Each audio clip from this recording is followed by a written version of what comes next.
नमस्कार, मैं हूं आपके साथ मयंक। तो हमने देखा कल किस तरह अमेरिका ने ईरान की न्यूक्लियर साइट्स पर हमला किया। उसके बाद ईरान की तरफ से इजराइल पर मिसाइल्स की बौछार कर दी गई और बहुत बड़ा नुकसान इजराइल को हुआ। तेल अवीव में, हाइफा में कई जगह से तबाही की तस्वीरें आई।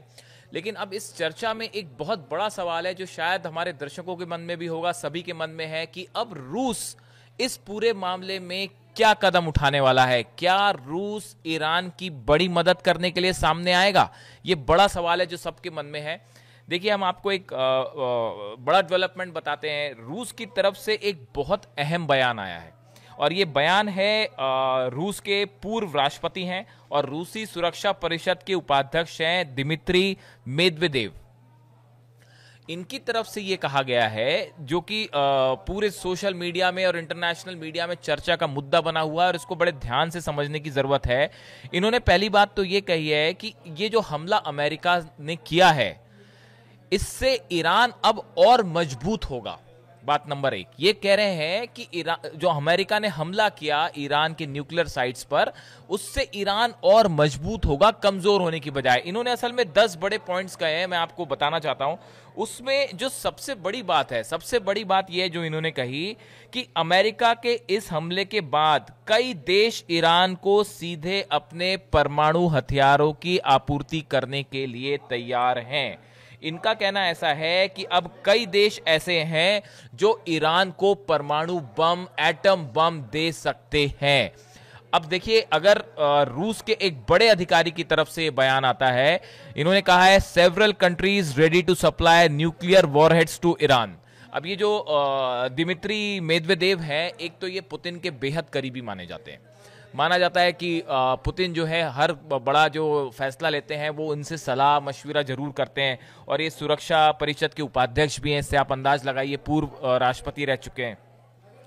अब अगर ये कह रहे हैं कि ईरान को कई देश न्यूक्लियर बॉम्ब दे सकते हैं, एटम बॉम्ब दे सकते हैं, इसका क्या मतलब निकाला जाए? क्या इसका यह मतलब निकाला जाए कि रूस अब ईरान को न्यूक्लियर बॉम्ब दे सकता है, या उसकी टेक्नोलॉजी दे सकता है, या उससे बड़ी कोई चीज हस्तांतरण कर सकता है, उसे ट्रांसफर कर सकता है? ये एक ऐसा सवाल है जिसका जो अब सोशल मीडिया में चर्चा का मुद्दा बन गया है। आगे बढ़ते हैं, इन्होंने और क्या बात कही। दूसरी बात, इनका कहना ऐसा है कि जो हमला हुआ है अमेरिका का, इससे ईरान का जो न्यूक्लियर इंफ्रास्ट्रक्चर है उसको नुकसान हुआ है, लेकिन बहुत बड़ा नुकसान नहीं हुआ। यही बात कल ईरान ने भी कही थी, जो इन्होंने कही है। दो बात। तीसरी बात, इनका यह कहना है कि अमेरिका के ये हमले से ईरान अपना न्यूक्लियर एनरिचमेंट का प्रोग्राम बिल्कुल नहीं रोकेगा, बल्कि वो पहले के मुकाबले अब और तेजी से आगे बढ़ सकता है। ये तीसरी बात जो है वो दिमित्री मेदवेदेव ने कही है, या आप कह सकते हैं कि रूस की तरफ से कही है। देखिए, चौथी बात इन्होंने कही है कि जिस तरह से अमेरिका के हमले हुए या इजराइल ने ईरान पर हमले किए, उसके बाद जो ईरान की तरफ से पलटवार हो रहा है, उससे इजराइल, पूरे इजराइल में खौफ है। इजराइल के जो तेल अवीव में तबाही हुई, हाइफा में तबाही हुई, हम देख रहे हैं नॉर्थ इजराइल में, मिडिल इजराइल में, साउथ इजराइल में जिस तरह से तबाही मची है, उससे इजराइल के लोग बुरी तरह से डरे हुए हैं। यह कहना है रूस का। पांचवी बात, वो ये कह रहे हैं कि अमेरिका को ट्रंप ने अब एक नए वॉर में उलझा दिया है, एक नए संघर्ष में उलझा दिया है, जिससे अमेरिका आसानी से बाहर नहीं आ पाएगा। ये इन्होंने पांचवी बड़ी बात कही है। इनका कहना ऐसा है कि हमला जैसे ही अब ट्रंप ने इजाजत दी और अमेरिका ने हमले किए ईरान के न्यूक्लियर साइट्स पे, एक बड़े संघर्ष की तरफ अमेरिका को धकेल दिया है ट्रंप ने। छठी बात ये कह रहे हैं कि जिस तरह से अमेरिका की तरफ से इस तरह से कोशिश की जा रही है, या इजराइल की तरफ से कोशिश की जा रही है कि ईरान में जो है वो सत्ता परिवर्तन हो जाए और अली खामेनेई जो है वो हट जाए पद से, या उन्हें हटा दिया जाए, रूस का कहना ऐसा है कि इन हमलों के बाद ये सत्ता हस्तांतरण तो अब संभव ही नहीं है। ये कह रहे हैं कि अब खामेनेई, अली खामेनेई जो सुप्रीम लीडर हैं, ये पहले के मुकाबले और मजबूत हो गए हैं। पूरे दुनिया के मुस्लिम्स की ही नहीं, कई ऐसी कंट्रीज हैं जिनकी सहानुभूति और जिनका समर्थन अब अली खामेनेई साहब के साथ है, ऐसा रूस का कहना है। सातवीं बड़ी बात इन्होंने कही है कि देखिए जो ये समर्थन वाली बात है, इसी का है कि कुछ लोग ऐसे थे ईरान में, ईरान का एक फैक्शन ऐसा था जो वहां की जो सर्वोच्च लीडर है उनका विरोध करता था, उनके अगेंस्ट अपने विचार रखता था। लेकिन इस हमले के बाद अब ये जो लोग अगेंस्ट थे खामेनी साहब के, अब वो भी उनके समर्थन में आके खड़े हो गए। ये एक और बड़ा फायदा ईरान को हुआ है।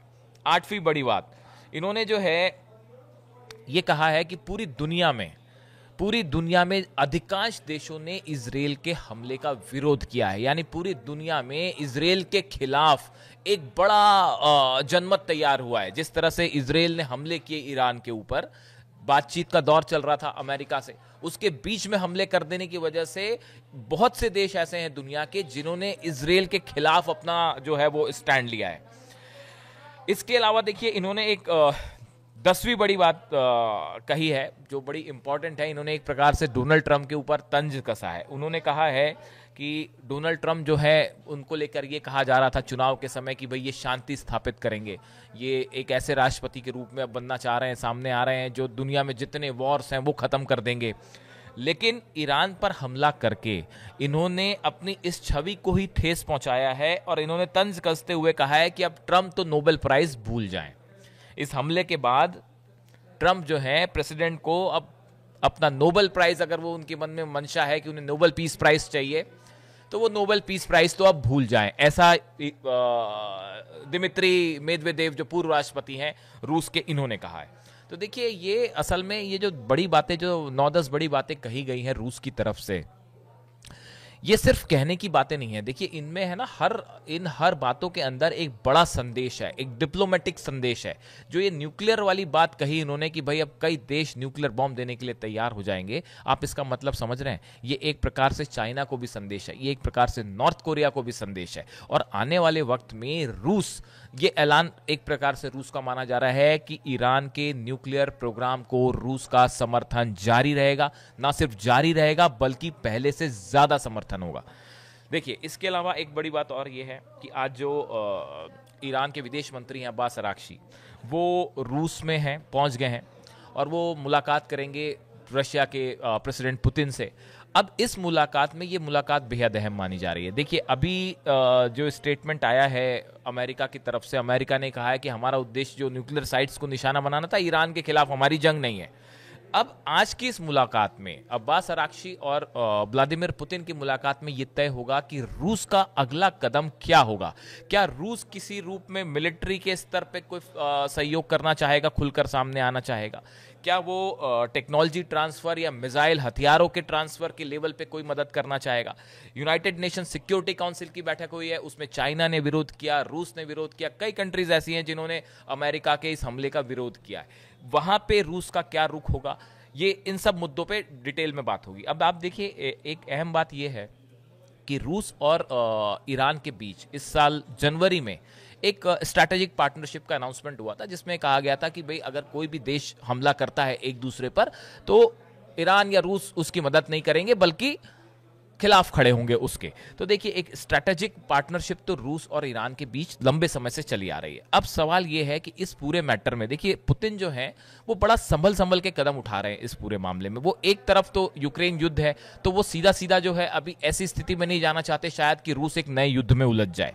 बात नंबर 1। बात नंबर 2, देखिए पुतिन की तरफ से कई बार ऐसा होता है कि जब आप वॉर पे होते हैं या कोई हमले होते हैं, ऐसे समय में अगर आप जल्दबाजी में कोई कदम उठा ले तो उससे आपको नुकसान भी हो सकता है। आप देखिए ईरान की तरफ से भी जो रिटेलिएशन है वो एकदम फौरी तौर पे अभी नहीं हुआ है। अभी तक अमेरिका के किसी बेस पे ईरान ने हमला नहीं किया। इसका मतलब ये नहीं कि ईरान हमला नहीं करेगा।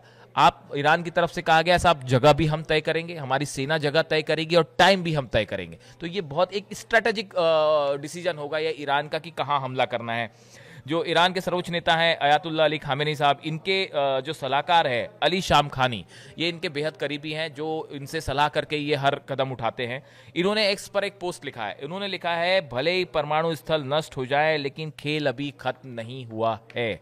इससे आप समझ जाइए कि ईरान जल्दी ही अमेरिका पर बड़ा पलटवार करेगा। हमने पहले ही आपको पिछले वीडियो में बताया था अमेरिका के 60 करीब बेसेस हैं इराक में, यूएई में, बहरीन में, कतर में, किसी पे भी हमला हो सकता है। इसके साथ ही जो जितने एम्बेसीज हैं अमेरिका की वो सब टारगेट पे हैं ईरान के।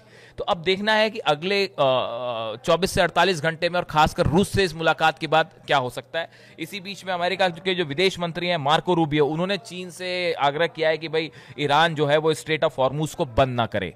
लेकिन ईरान की संसद ने यह प्रस्ताव पास कर दिया है, यह अनुमति दे दी है कि ईरान चाहे तो स्ट्रेट ऑफ हॉर्मुज को बंद कर दे। अगर ऐसा होता है, दुनिया के 20% ऑयल और गैस स्ट्रेट ऑफ हॉर्मुज से सप्लाई होता है, अगर ये ईरान ने बंद कर दिया तो ये बड़ा झटका होगा अमेरिका के लिए और पूरी दुनिया के लिए।